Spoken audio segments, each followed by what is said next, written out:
wabarakatuh. Halo semuanya, apa kabarnya nih? Semoga dimanapun dan kapanpun kalian berada selalu diberikan kesehatan ya. Perkenalkan, nama saya Karissa Fadilah. Di sini kita akan membahas tentang hukum Archimedes. Tahukah kamu, kenapa ya kapal laut yang sangat besar itu tidak tenggelam? Padahal kapal laut terbuat dari baja yang sangat berat. Lalu apa bedanya dengan kita saat melempar sesuatu yang berat ke dalam air tetapi langsung tenggelam? Mari kita bahas bersama-sama.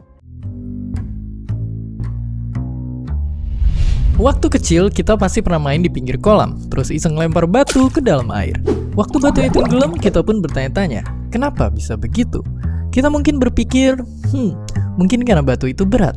Tapi terus kita lihat kapal yang jauh lebih besar dan jauh lebih berat dan mereka bisa tetap mengapung dan gak tenggelam. Lalu kita penasaran, kenapa itu bisa terjadi? Jawabannya ternyata bukan semata karena berat, melainkan karena adanya semacam kekuatan yang dinamakan gaya angkat dan tingkat kepadatan benda itu sendiri.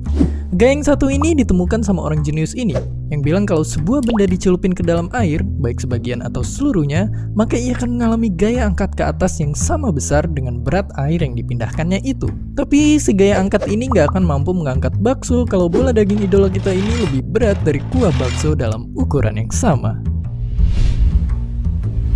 Jadi kita tahu supaya bisa mengapung kepadatan kapal harus kurang dari air. Itulah mengapa kapal punya resep rahasia, yaitu sebuah bagian yang berisi rongga-rongga udara. Bagian lambung kapal ini yang bikin kapal seimbang dan mengapung di lautan. Nggak peduli sebesar dan seberat apapun kapal tersebut dibuat. Itu ngejelasin juga kenapa Titanic tenggelam, yaitu karena lambung kapalnya bocor nabrak gunung es dan akhirnya penuh sama air sehingga kapalnya tenggelam ke dasar samudra. Nah, dengan resep rahasia tadi, kita akhirnya bisa bikin kapal-kapal berukuran raksasa kayak kapal pesiar mewah ini, yang 5 kali lebih berat daripada Titanic. Atau kapal tanker terbesar ini yang panjangnya 4,5 kali panjang lapangan Gelora Bung Karno, dan beratnya sama kayak 100.000 gajah Afrika. Atau kayak kapal canggih ini yang jadi bandara di tengah samudra buat pesawat-pesawat tempur. Cara yang sama juga diterapin di kapal selam di mana ia punya rongga yang bisa diisi air apabila ia ingin menyelam, dan diisi udara jika hendak mengapung ke permukaan.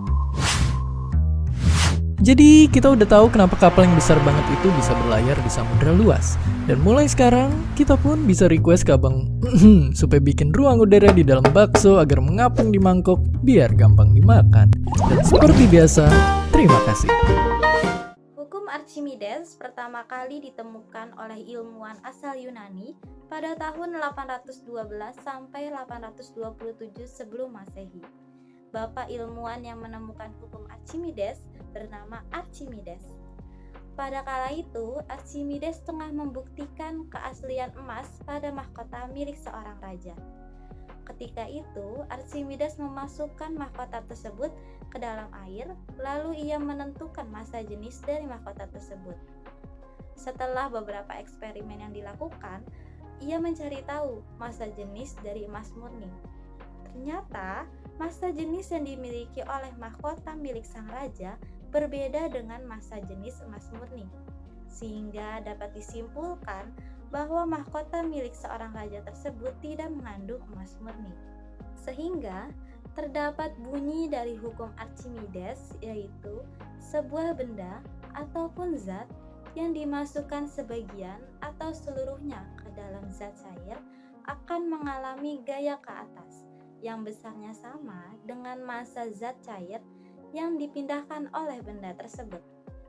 Menurut kalian, mengapa benda dapat tenggelam, melayang, dan terapung?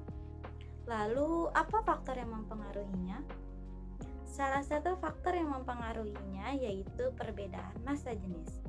Suatu benda dikatakan tenggelam ketika memiliki massa jenis benda lebih besar daripada massa jenis zat cair. Lalu, suatu benda dikatakan melayang ketika massa jenis benda sama dengan massa jenis zat cair. Sedangkan, suatu benda dikatakan terapung ketika memiliki massa jenis benda lebih kecil daripada massa jenis zat cair. Sehingga, hukum Archimedes memiliki rumus matematis. yaitu F sama dengan Rho dikali G dikali V, di mana F sama dengan gaya Archimedes dalam satuan Newton, Rho sama dengan massa jenis zat cair dalam satuan kilogram per meter kubik, G sama dengan percepatan gravitasi bumi dalam satuan meter per second kuadrat, lalu V sama dengan volume dalam satuan meter kubik. Sehingga dapat disimpulkan bahwa hukum Archimedes, yaitu sebuah benda yang dimasukkan ke dalam zat cair, akan memiliki gaya ke atas yang besarnya sama dengan massa zat cair yang dipindahkan oleh benda tersebut. Lalu suatu benda dikatakan tenggelam jika memiliki massa jenis benda lebih besar daripada massa jenis zat cair. Lalu suatu benda dikatakan melayang ketika memiliki massa jenis benda sama dengan massa jenis zat cair. Sedangkan suatu benda dikatakan terapung ketika memiliki massa jenis benda lebih kecil daripada massa jenis zat cair. Sekian dari saya pamit undur diri. Terima kasih telah menonton video ini. Semoga pembelajarannya dapat dimengerti dan membawa kebermanfaatan. Tetap semangat dalam belajar. See you.